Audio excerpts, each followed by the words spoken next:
Amados, eu quero partilhar com vocês o texto que está em Marcos, capítulo 14. Marcos, capítulo 14, versos de 1 a 9.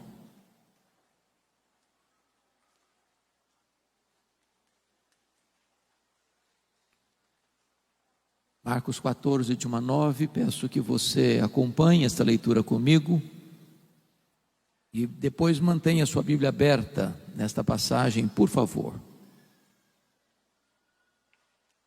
Dali a 2 dias, era a Páscoa e a festa dos pães asmos. E os principais sacerdotes e os escribas procuravam como prenderiam Jesus à traição e o matariam. Pois diziam, não durante a festa, para que não haja tumulto entre o povo. Estando Jesus em Betânia, reclinado à mesa, em casa de Simão, o leproso, veio uma mulher trazendo um vaso de alabastro com preciosíssimo perfume de nardo puro. E quebrando o alabastro, derramou o bálsamo sobre a cabeça de Jesus. Indignaram-se alguns entre si e diziam, para que este desperdício de bálsamo? Porque este perfume poderia ser dado ou vendido por mais de 300 denários e dar-se aos pobres. E murmuravam contra ela. Mas Jesus disse, deixai-a, por que a molestais? Ela praticou boa ação para comigo, porque os pobres sempre os tendes convosco, e quando quiserdes, podeis fazer-lhes bem, mas a mim nem sempre me tendes. Ela fez o que pôde, antecipou-se a ungir-me para a sepultura. Em verdade vos digo, onde for pregado em todo o mundo o evangelho, será também contado o que ela fez, para a memória sua. Amém? O contexto desta passagem está meridianamente claro. 2 dias antes da Páscoa. E a Páscoa, todos vocês sabem, era a maior festa de Israel. Marcava a saída histórica de Israel da amarga escravidão no Egito, apontando para a cruz, onde Jesus abriu a porta do nosso cativeiro e nos livrou verdadeiramente. A Páscoa era a alegria dos judeus e o terror dos romanos. Isso porque na Páscoa a população de Jerusalém quintuplicava. E os romanos tinham medo de rebelião. É por isso que na festa da Páscoa, todo o aparato militar de Roma, que ficava em Cesareia Marítima, onde estava a casa do governador romano, se transferia para Jerusalém. Até mesmo o tetrarca da Galileia, Herodes Antipas, mudava sua residência oficial para Jerusalém durante a festa da Páscoa.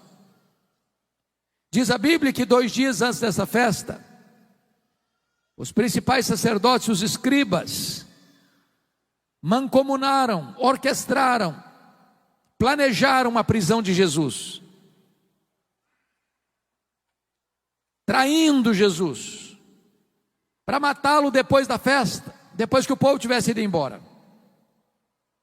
Entretanto, Mateus 26, que é um texto correlato deste, paralelo deste, nos informa que Jesus, 2 dias antes da Páscoa, disse para os seus discípulos que ele seria entregue nas mãos dos principais sacerdotes e escribas para ser crucificado. Em outras palavras, quando os homens pensam que eles são os protagonistas da ação, quando os homens pensam que eles estão no controle, quando os homens pensam que eles podem orquestrar contra Deus e contra o povo de Deus, eles estão apenas cumprindo uma agenda que o próprio Deus já estabeleceu. Quem está no trono é Deus, quem tem as rédeas da história é Deus, quem toma as últimas decisões é Deus, Como nós já ouvimos nesse culto pelo pastor Jessé, quem tem a caneta na mão é Deus.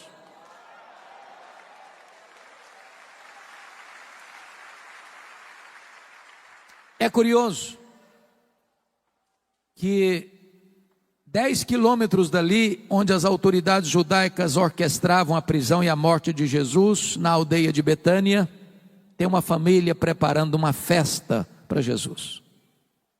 Jesus ainda hoje desperta sentimentos tão diferentes. Ele é amado por uns e odiado por outros. Ele é adorado por uns e rechaçado por outros. Vale destacar que este jantar ou esta festa que foi preparada para Jesus em Betânia acontece na casa de um homem cujo nome é Simão. A Bíblia não fala do sobrenome do Simão, mas adjetiva o Simão. Simão, o leproso. E eu faço uma pergunta a vocês: Simão ainda era leproso quando Jesus esteve na casa dele? E a resposta clara, categórica é: claro que não. Por que você sabe que não? Porque se ele fosse leproso, ele não podia ficar em casa, muito menos receber alguém em sua casa. Mas se Simão não era mais leproso, por que o evangelista registra que o jantar aconteceu na casa de Simão, o leproso, e não na casa de Simão, o ex-leproso? Para advertir-nos ainda hoje de um grande perigo, o perigo de rotular as pessoas, o perigo de marcar gente, o perigo de carimbar gente, porque rótulo fica, quando ele não é mais necessário. O doente foi curado, o cativo foi liberto, o perdido foi encontrado, o pecador foi salvo, mas o rótulo fica. Então não marque gente, não carimbe gente, não rotule gente. Vale destacar que nesse jantar quem se destaca é uma mulher. Esse episódio está registrado nos 4 evangelhos: Mateus 26, Lucas 22, Marcos 14 e João 12. Nos 3 evangelhos sinóticos, Mateus, Marcos e Lucas, esta mulher é incógnita, o nome dela não aparece. Mas no relato de João, essa mulher tem nome, é Maria, irmã de Marta e de Lázaro. E é curioso que Maria só aparece 3 vezes nos evangelhos. A primeira vez, em Lucas 10, ela está aos pés de Jesus para aprender. Eu posso lhe dizer que a academia mais importante do mundo é assentarmos-nos aos pés de Jesus. É a melhor escola do mundo. É ali que você bebe direto da fonte. E toda vez que você abre a sua Bíblia e lê sua Bíblia, e toda vez que você escuta alguém pregando a palavra de Deus, a verdade de Deus, você está sentado aos pés de Jesus. Ele é o mestre, nós somos os aprendizes. A segunda vez que Maria aparece nos evangelhos, em João 11, e mais uma vez ela está aos pés de Jesus, agora para chorar. Seu irmão Lázaro havia sido sepultado já há 4 dias. E eu posso lhes garantir que o lugar mais importante para você e eu estarmos nas horas amargas da vida, do choro, da dor, do luto, é aos pés de Jesus. Ali estão a fonte de consolo. É aos pés de Jesus que as nossas feridas são tratadas. É aos pés de Jesus que as nossas lágrimas são enxugadas. É aos pés de Jesus que nós encontramos conforto para a nossa alma abatida. Mas a terceira vez que essa mulher aparece na Bíblia é nesse texto. E mais uma vez ela está aos pés de Jesus, agora para agradecer. E você pergunta, mas agradecer o quê? E a resposta é: agradecer o maior milagre público de Jesus, a ressurreição do seu irmão, a ressurreição de Lázaro. E diz a Bíblia que Jesus está à mesa, Lázaro recém-ressuscitado, estava com ele à mesa. Marta, como era seu perfil, estava servindo naquele jantar. E diz a Bíblia que Maria pega um vaso de alabastro. Alabastro é uma pedra rosa, muito bonita, uma pedra ornamental. E diz a Bíblia em Mateus que esse vaso estava cheio de um perfume preciosíssimo. Diz Marcos que este perfume preciosíssimo foi feito de uma essência chamada nardo, e a essência não era híbrida, era nardo puro. Diz João que dentro desse vaso de alabastro tem 1 libra de perfume. Libra não é uma medida muito conhecida nossa, mas 1 litro tem 2,2 libras. Em outras palavras, dentro desse vaso de pedra, de alabastro, tem em torno de praticamente meio litro de perfume.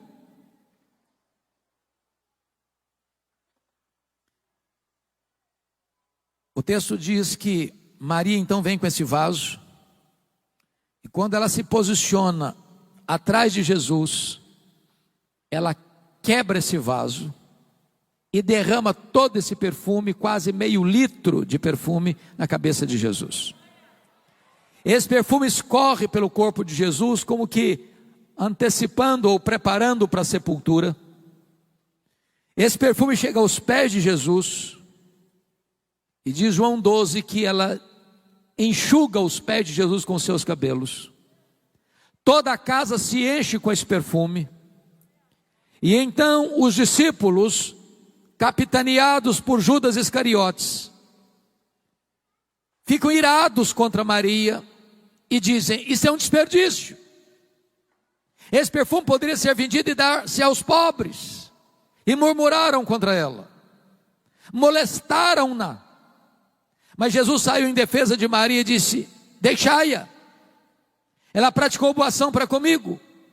Os pobres sempre os tendes convosco, a mim nem sempre me tendes. Ela fez o que pôde. Ela antecipou-se a ungir-me para a sepultura. E em verdade vos digo, em todo mundo onde for pregado o evangelho, será contado o que ela fez, para a memória sua. E então, com base nesse texto, meus amados, eu gostaria de extrair dele 8 lições que nós aprendemos com Maria. A primeira delas está no verso 8, confira comigo, por favor. Está escrito: ela fez o que pôde. Você pode repetir essa frase comigo? Ela fez o que pôde. Toda vez que eu leio esta passagem, eu pergunto a mim mesmo: meu Deus, será que eu estou fazendo para Jesus o que eu posso? Será que eu estou fazendo para Jesus tudo o que eu posso? Porque às vezes nós fazemos, mas fazemos relaxadamente. Às vezes nós fazemos, mas não fazemos tudo o que podemos. Às vezes nós fazemos, mas não fazemos com a motivação pura. Maria fez o que pôde. Me permita ilustrar isso. Em 1723, surge na Alemanha, pela liderança de Ludwig van Zinzendorf, um movimento de oração, que durou 100 anos ininterruptamente, desencadeando na Alemanha um movimento de oração, de reavivamento e de despertamento missionário. Para vocês terem uma ideia, esse movimento foi chamado de movimento moraviano. E os moravianos eram muito pobres naquele tempo, no século XVIII. E cada 19 crentes moravianos sustentavam um missionário fora da Alemanha. Alguns deles tão pobres eram que não podiam dar nenhum valor, nenhum dinheiro, nenhuma oferta para a sustentação da obra missionária. Então, eles se vendiam como escravos para comprar a passagem de ida para os povos mais distantes do mundo, para ficarem ali o resto da vida como missionários, para levar aqueles povos à esperança do evangelho. Quando eu escuto uma história dessa, eu me pergunto: meu Deus, e eu? Estou fazendo o que eu posso para Jesus? Estou fazendo tudo o que eu posso para Jesus? Maria fez o que pôde. E você? Está fazendo tudo o que você pode para Jesus? A segunda lição que eu aprendo com Maria está no versículo 3. Ela não só fez o que pôde, ela fez o seu melhor. Vamos entender algo importante aqui, irmãos. Esse perfume preciosíssimo não era encontrado numa loja de perfumaria naquela época. Até porque esta essência, nardo, não se produzia em Israel. Esta essência só era encontrada na cordilheira do Himalaia, de um arbusto seco, moído e transportado em lombos de camelos. Esse perfume era caríssimo e era raríssimo. Porque notem que ele foi avaliado, e o tesoureiro Judas Iscariotes, que entendia de dinheiro, lá em João 12 diz que foi ele quem avaliou esse valor. É só parar para pensar comigo agora. Em mais de 300 denários. Um denário era o salário de um trabalhador durante o dia. Ora, se ele foi avaliado em mais de 300 denários e tinha dentro daquele vaso menos de meio litro, menos de meio quilo, significa que cada grama desse perfume custava um denário. É a mesma coisa de você trabalhar um dia inteiro e no final do dia você ir lá comprar uma gota de perfume, 1 grama de perfume. Agora, me permita outra pergunta. Eu sei que todos nós gostamos de um bom perfume. Às vezes fazemos uma aventura de comprar um perfume caro. Quando você tem um bom perfume, eu pergunto a você, como é que você usa? É apenas um pouquinho, na ponta da orelha, num dia especial. E você diz assim, esse perfume tem que durar pelo menos 1 ano. Agora notem que Maria não chega e abre o vaso. Ela chega e quebra o vaso. E por que ela quebra o vaso? Porque ela está dizendo, eu não quero que sobre nem uma gota. Tudo que eu tenho, e o melhor que eu tenho, eu quero colocar a serviço de Jesus. Ela fez o seu melhor.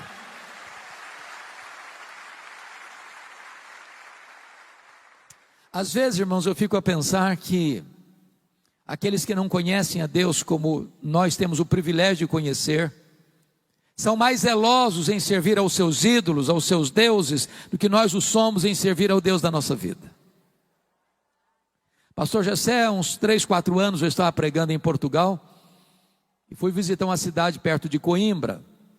E na medida que viajávamos, eu vi caravanas a pé, caminhando pelo asfalto. E eu perguntei, mas o que essas pessoas estão fazendo? Onde elas estão indo? Me responderam assim, elas estão indo a Fátima, pagar promessas. E eu perguntei, mas a que distância elas estão andando a pé? Me responderam, a mais de 300 quilômetros. Aí eu fiquei pensando nos nossos crentes.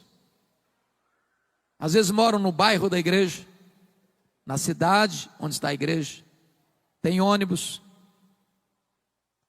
alguns lugares tem metrô, em outros tem Uber, tem táxi.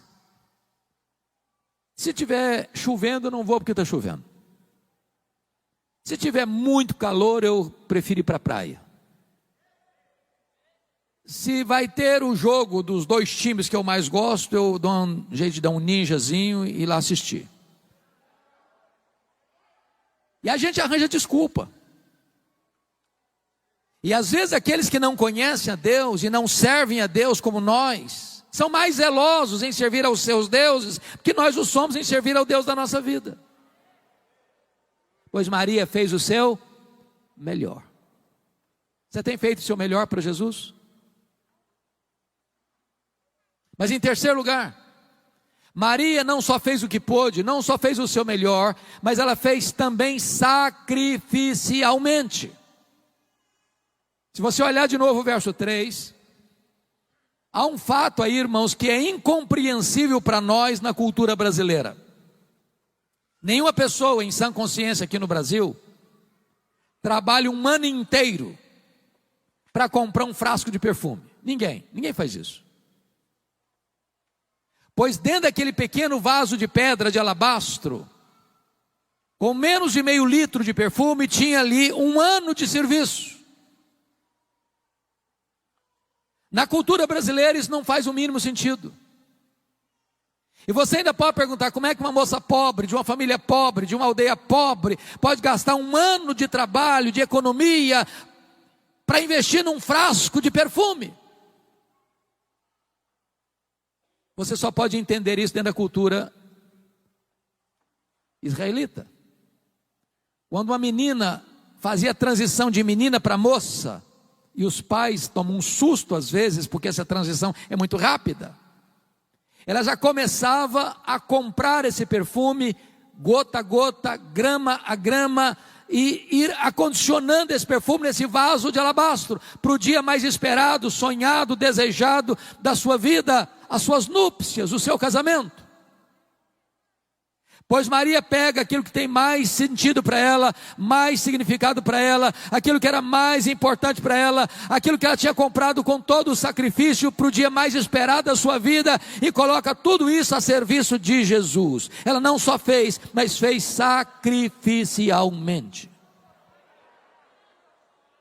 Eu pergunto a você nesta noite, o que é que você está fazendo hoje para Jesus, que possa receber o selo de sacrificial? Às vezes nós damos a sobra, às vezes nós damos o resto, às vezes nós damos para Jesus o que não nos faz falta. Maria fez sacrificialmente. Me permita ilustrar isso. Eu li há uns 2 anos um livro, pastor Jessé, que marcou muito a minha vida. Esse livro tratava de generosidade.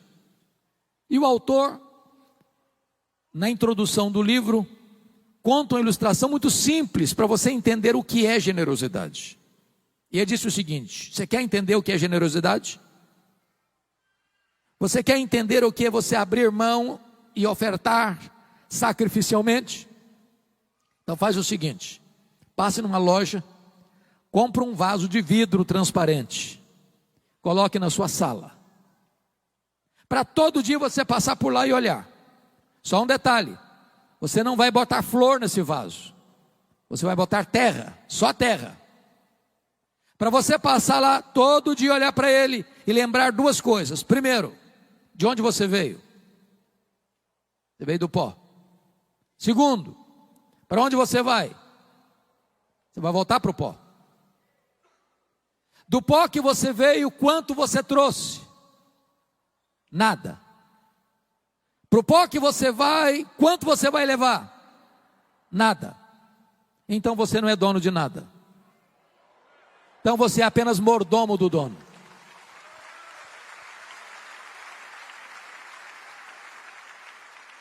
A Bíblia diz que o dono é generoso. E a Bíblia diz que você e eu somos mordomo do dono, e o que se requer do mordomo é que ele seja encontrado fiel. E a única maneira de você ser fiel com o que é do dono é sendo generoso com o que é do dono, porque o dono é generoso. O grande problema que você e eu temos para sermos generosos é a síndrome de dono. Se é meu, é para mim.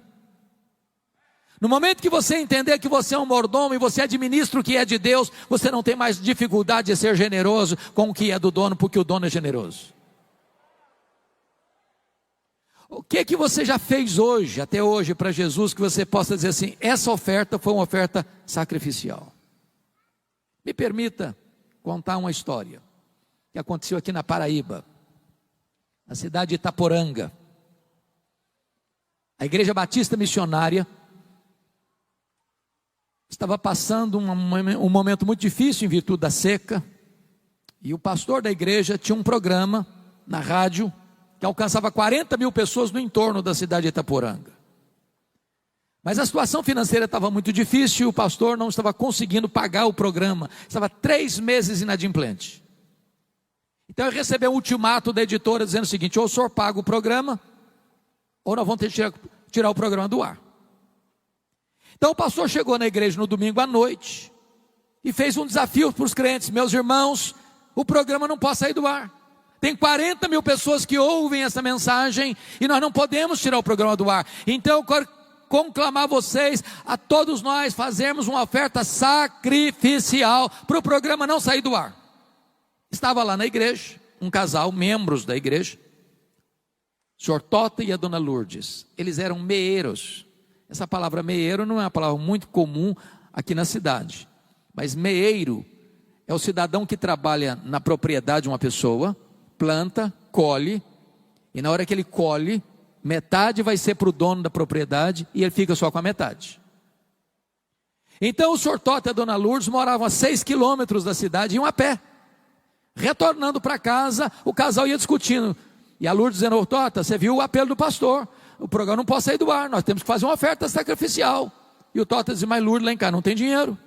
Não, mas nós temos que ajudar. Mas Lourdes, fazer o quê? Não tem dinheiro lá em casa, vão dar o quê? E a conversa vai rolando, e eles estão quase chegando em casa, e a Lourdes diz: olha Tota, então vamos fazer o seguinte, nós não temos dinheiro mesmo, mas lá em casa tem um terreiro, com muitas galinhas, e o melhor que tem lá é o galo, então nós vamos dar o galo. Tá bom, você quer dar o galo, vamos dar o galo, pronto. Segunda-feira de manhã, a Lourdes bota o galo debaixo do braço, 6 quilômetros a pé para a cidade, toca a campainha na casa do pastor, ele veio atender, e a Lourdes disse: hoje, pastor, eu vim trazer minha oferta sacrificial para o programa não sair do ar. Entregou o galo para o pastor. O pastor deu um sorriso amarelo, agradeceu, fechou a porta e pensou: meu Deus, o que eu vou fazer com esse galo? Pensou: vou fazer uma rifa. Não, rifa não combina com crente. Pensou, resolveu botar essa história na internet. Domingo de manhã, pastor Jeremias Pereira, que esteve aqui recentemente, leu essa notícia na internet. Deus tocou o coração dele. Ele chegou na igreja domingo de manhã e disse: meus irmãos, tem uma igreja em Itaporanga, no interior da Paraíba, que tem um programa que não pode sair do ar. Então nós vamos levantar uma oferta agora para ajudar aquele irmão a pagar o programa. Levantaram uma oferta que correspondeu a 2 anos de programa. Ligaram para o pastor: fica tranquilo que o programa está garantido por 2 anos. O próprio pastor Jeremias está pregando lá no Canadá, uma igreja de um grande amigo, conta a história da mulher do galo. Levantou um empresário e disse: meus irmãos, quero saber se a dona Luz está precisando de alguma coisa. A casa dela tem energia, mas não tem geladeira, não tem um fogão para ela fazer algumas coisas mais especiais, fazer um chup-chup para vender, essa coisa toda. Falei: então estou mandando dinheiro para comprar geladeira, para comprar o que ela precisa. Pastor Jeremias está pregando uma outra igreja, levanta uma pessoa e diz: eu quero saber essa terra. Pai, não precisa ser meieira mais não, mas vamos comprar terra. A terra vai ser dela. Vão comprar terra, vão passar a propriedade no nome dela, a escritura no nome dela. Ela vai ser proprietária, não vai ser meieira mais. Comprar a terra, passar a escritura no nome dela. Está pregando outra igreja, levanta o irmão e diz: eu quero saber como é que é essa terra, se ela está produzindo direito, se precisa mandar um engenheiro agrônomo lá, se cavar poço artesiano, se precisa irrigar essa terra, trabalhar essa terra para produzir. E fizeram isso. Está pregando uma igreja em Nova York, levanta o irmão e diz: eu quero saber se a casa da dona Luiz é uma casa boa. Não, a casa é humilde, uma casa simples, tem energia, tem geladeira, tem isso, tem aquilo, mas a casa é muito simples. Então derruba tudo, vamos construir uma casa grande, de alvenaria, bonita, confortável, mobiliar, fazer tudo que ela precisa. Um repórter da Christianity Today escuta essa história em Nova York, pega um avião, desce em João Pessoa, pega um carro, vai em Itaporanga e faz uma entrevista com a dona Lourdes. E essa história da mulher do galo percorreu o mundo inteiro. Porque uma mulher, um homem, meieiros, deram uma oferta sacrificial, sem esperar nada em troca. Não é barganha, não é troca. É o coração generoso. Maria fez sacrificialmente.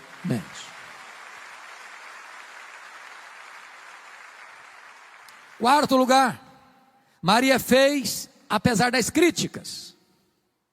Eu sou pastor há 40 anos e eu confesso a vocês que eu nunca vi uma pessoa se levantando para fazer a obra de Deus sem enfrentar críticas.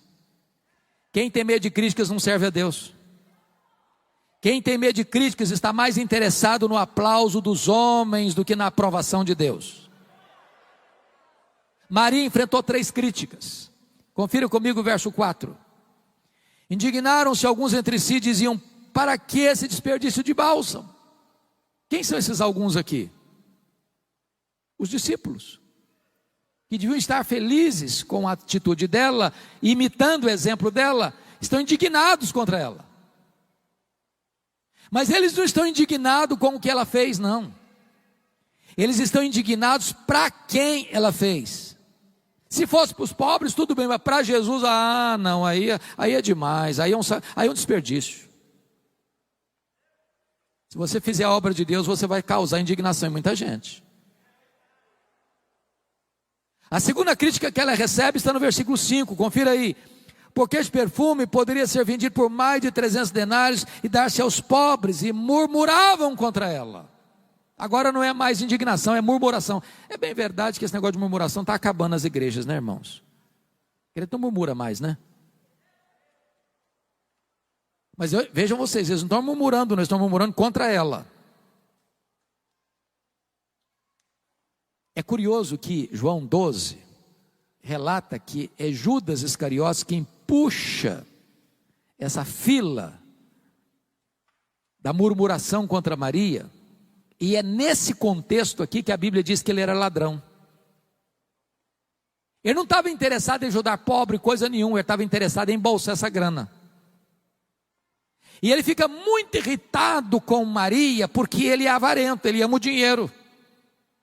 E quando ele vê Maria de maneira tão generosa, de maneira tão sacrificial, oferecendo para Jesus algo que tem um valor tão grande que ele podia e queria embolsar, mas ela oferece para Jesus, isso provoca nele indignação e murmuração. E é desse jantar que Judas Iscariotes sai e vai para Jerusalém nas caladas da noite para vender Jesus e trair o seu mestre. Mas a quarta crítica que Maria enfrenta está aí no versículo 6. Mas Jesus disse: deixai-a, porque a molestais. Ela praticou boa ação para comigo. Primeiro, indignação. Segundo, murmuração. Terceiro, molestação. Molestar hoje é crime, da cadeia. Então deixa eu fazer uma perguntinha. Você está fazendo a obra de Deus? As pessoas estão criticando você? Continue fazendo a obra de Deus. As pessoas estão irritadas? Continue fazendo a obra de Deus. As pessoas estão murmurando? Continue fazendo a obra de Deus. As pessoas estão molestando você? Continue fazendo a obra de Deus.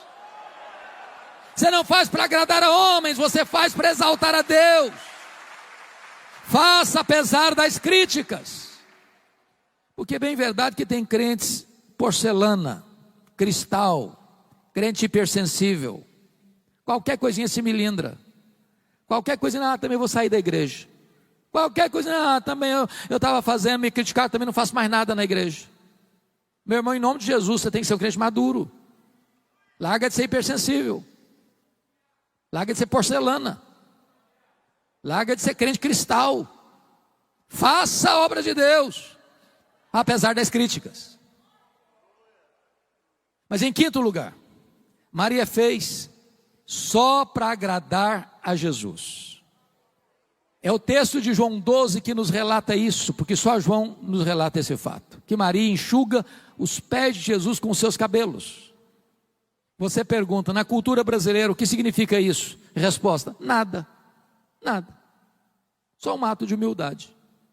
Porém, na cultura israelita isso era um escândalo. Uma mulher não soltava os cabelos em público. Mas por que Maria fez isso? Meus amados irmãos, há momentos na vida que quando você ama Jesus, o seu coração transborda de alegria e de gratidão por Jesus. Você não consegue ficar muito preso dentro de determinadas cercas culturais, de etiquetas sociais. Você acaba transcendendo. Maria não está preocupada com o que vai pensar o Judas, o que vai pensar o Tomé, o que vai pensar o Mateus, o que vai pensar este, pensar aquele. Ela não está medindo palavras, ela não está medindo atitudes e gestos, porque ela está melindrada com o que um vai falar, o que o outro vai dizer, o que o outro vai pensar. Não, ela só tem um vetor que governa a vida dela, é agradar ao Senhor Jesus.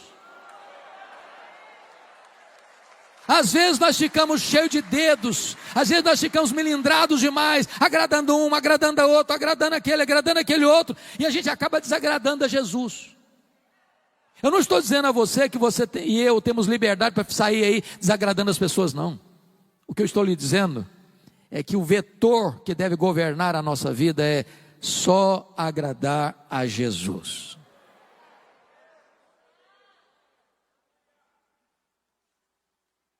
Sexto lugar, Maria fez a pessoa certa. Confira comigo os versos 6 e 7. Versículo 6, parte B, diz: ela praticou boa ação para comigo, porque os pobres sempre os tendes convosco. Quando quiseres, podeis fazer-lhes bem, mas a mim nem sempre me tendes. Será que Jesus está dizendo que os pobres não são importantes, que eles não merecem prioridade, que a causa deles não merece urgência? É claro que não. Não é isso que Jesus está dizendo? Aliás, lá em Mateus 25, 31 a 46, é uma cena do juízo final, onde o único pecado elencado lá é o pecado de omissão em relação basicamente aos pobres. Estive com fome e não me deste comer, estive com sede e não me deste beber, estive doente e não fostes ver-me, estive forasteiro e não me abrigaste, estive preso e não me visitaste. E Jesus, as pessoas vão perguntar: mas quanto te vimos nessa circunstância? Jesus diz: todas as vezes que deixaste de fazer a um desses pequeninos, a mim o deixaste de fazer. Agora preste bem atenção, ninguém vai para o céu porque ajuda os pobres. Ajudar os pobres não é a causa da salvação. Você não ajuda os pobres para ser salvo, você ajuda os pobres porque foi salvo pela graça. Ajudar os pobres não é a causa da salvação, é a evidência da salvação pela graça. O que move você na direção do próximo, para socorrer o próximo, é Jesus. Se você fizer o bem ao próximo, ou ajudar o próximo, ou cuidar dos pobres para ser salvo, você está afrontando a graça de Deus, você está afrontando a cruz de Cristo. Então Maria fez a pessoa certa. Por não ter entendido essa verdade, surge aqui na América Latina, na década de 60, uma falsa teologia chamada de teologia da libertação, que não é nem teologia, nem libertação. Aníbal Pereira Reis disse que os teólogos da libertação são teologastros liberticidas. Não, ajudar os pobres não é um caminho para o céu.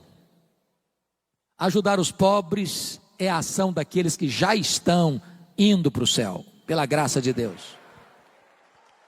Maria fez a pessoa certa. Mas em sétimo e penúltimo lugar, Maria fez no tempo certo. Olha o versículo 8, a parte B comigo. Ela antecipou-se a ungir-me para a sepultura. Irmãos, isso é magnífico. E me permita trazer aqui um fato para mim lindo no Evangelho de Lucas. Você sabe que Lucas é o evangelho que mostra a graça de Deus às pessoas rejeitadas, repudiadas, às crianças, às mulheres, aos estrangeiros, aos publicanos, àqueles que a sociedade da época colocavam de lado. O evangelho é endereçado a eles também, com a mesma prioridade. E lá em Lucas 8, diz que quem financiou, quem bancou financeiramente o ministério de Jesus foram as mulheres. E a Bíblia cita 3 mulheres: Maria Madalena, Susana, Joana e muitas outras.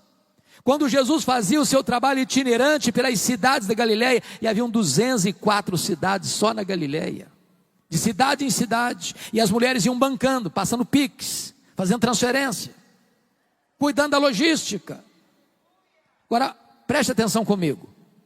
3 mulheres citadas pelo nome, mais Jesus, 4, mais 12 discípulos, 16, mais muitas mulheres. Eu não sei quantas são muitas mulheres. Vamos pegar um grupo aí de 40. Não tinha hotel, não tinha pensão, não tinha self-service, não tinha estrutura, não tinha logística, e elas indo com Jesus de cidade em cidade, de povoado em povoado, bancando, pagando a conta, investindo. Quando Jesus está subindo para Jerusalém para ser crucificado, e Jesus já tinha alertado isso para os discípulos e elas presentes, elas foram com ele. Quando Jesus foi crucificado, só tem João lá, mas essas mulheres estão presentes. Quando Jesus foi sepultado, diz Lucas 23, 53, 54, que não consta nem que João estivesse no sepultamento de Jesus, mas essas mulheres estavam lá, vendo onde e como Jesus foi sepultado. Repete comigo: onde e como Jesus foi sepultado. Eu queria que você acompanhasse meu raciocínio agora, por favor. Que horas Jesus morreu na sexta-feira? 3 da tarde, hora nona. Que horas ele foi sepultado?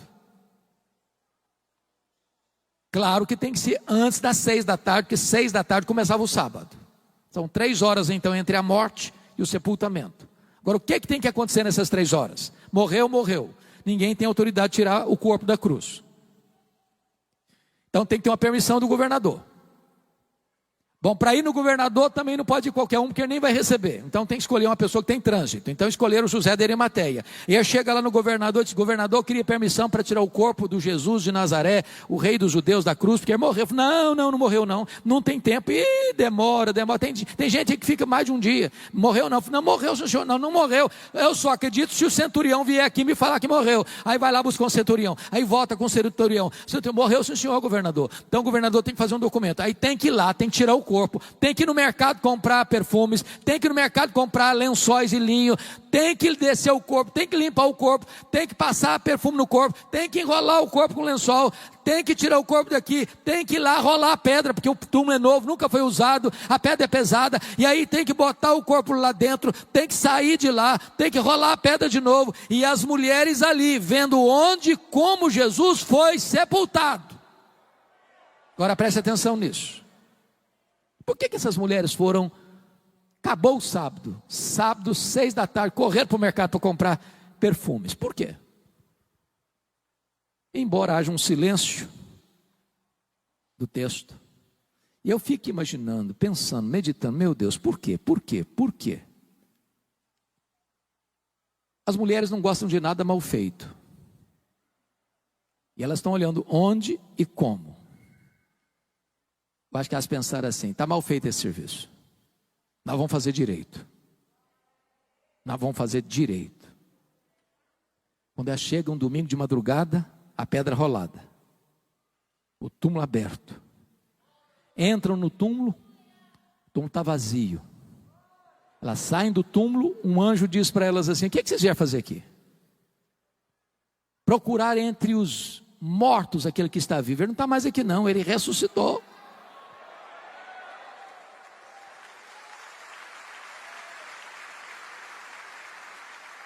Mas sabe o que o anjo está dizendo para essas mulheres? Vocês fizeram muito por ele, bancaram o ministério dele, mas uma coisa vocês não fizeram: vocês não anteciparam a ungir o corpo dele para a sepultura. Agora não está precisando disso mais não, agora não precisa mais desse perfume não. Qual a lição que eu aprendo aqui? Tem coisas na vida que ou você faz agora, ou você faz hoje, ou você nunca mais vai ter chance de fazer. Faça no tempo certo. Aquela conversa, aquele encontro, aquele acerto, aquele conserto, aquela decisão, aquela reconciliação, aquela restauração, aquele socorro que você vai enfiar a mão no bolso e ajudar a pessoa que está precisando de ajuda. Faça hoje, para você não chorar a dor do remorso amanhã. Há uma coisa que me choca muito, pastor Gessé, na cultura brasileira: são os nossos funerais. Eu nunca vi ninguém receber tanto elogio quanto os defuntos. Nunca vi. É uma rasgação de seda em cima do caixão que não tem mais jeito. A grande pergunta é: será que aquela pessoa escutou algum desses elogios? Porque depois que morre não fica mais consolado em receber elogio não. E tem gente tão espiritual que você fica até meio chocado. Não, pastor, esse negócio de elogiar é um perigo, porque vai levar a pessoa a ficar vaidosa. Meu amado irmão, o que a Bíblia proíbe é a hipocrisia. A palavra boa, na hora certa, com a motivação certa, é um bálsamo no coração. Então não espere a pessoa morrer para elogiar não. Se você tem que homenagear alguém, homenageie em vida. Se você tem que falar alguma coisa bonita e positiva da pessoa, fale em vida. Se você tem que encorajar alguém, encoraje em vida, no tempo certo.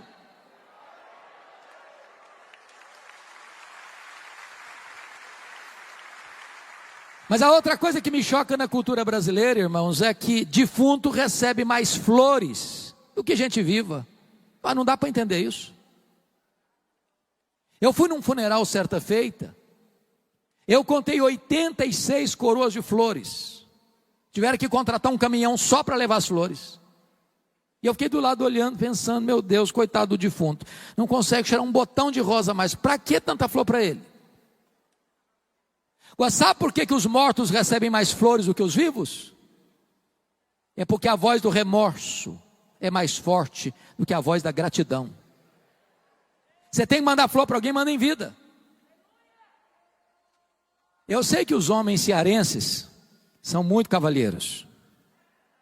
Nunca deixa passar em brancas nuvens o aniversário da esposa, aniversário de casamento, não é verdade? É uma coisa maravilhosa. Mas é provável também que haja algum que seja assim mão de vaca, sabe? Nunca comprou um buquê de flores para a esposa. Agora deixa eu dizer uma coisa para a irmã. Se você for na frente, e por ir na frente eu estou dizendo morrer antes dele, você que nunca ganhou um buquê de flores, vai ganhar uma coroa. E grande, hein? E ele nem vai pedir desconto na floricultura. Você tem que dar flor para alguém, dê em vida. E depois que morre, não fica nada consolado com esse negócio de receber uma coroa de flor, ou 50 ou 86. Faça no tempo certo. Último lugar, 8º lugar. Maria fez, vamos repetir as 7 primeiras? Maria fez o que pôde. Maria fez o melhor. Maria fez sacrificialmente. Maria fez apesar das críticas. Maria fez só para agradar a Jesus. Maria fez a pessoa certa. Maria fez no tempo certo. Mas em último lugar, Maria fez com reflexos para a eternidade. O versículo 9 diz que Jesus afirmou: em verdade vos digo, em todo mundo onde for pregado o evangelho, será contado o que ela fez para a memória sua. O que Maria fez numa casa pequena, numa vila pequena, há mais de 2000 anos, ou há 2000 anos, está sendo trombeteado dos outeiros da história, nos ouvidos do mundo. E hoje, 11 de março de 2022, a profecia de Jesus se cumpre mais uma vez, no templo sede da igreja Canaã, em Fortaleza, Nordeste, Brasil.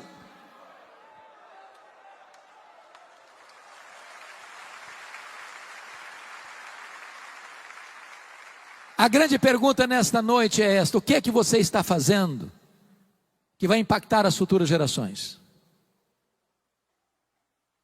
Não sei se você pensa nisso, mas imagine essa cena, se Jesus não voltar antes, depois de 50 anos que você já tiver partido desta vida, e alguém passar lá no cemitério, der uma espanada lá, naquela placa de mármore branca, a sua vida vai estar, a sua história ainda vai impactar alguém?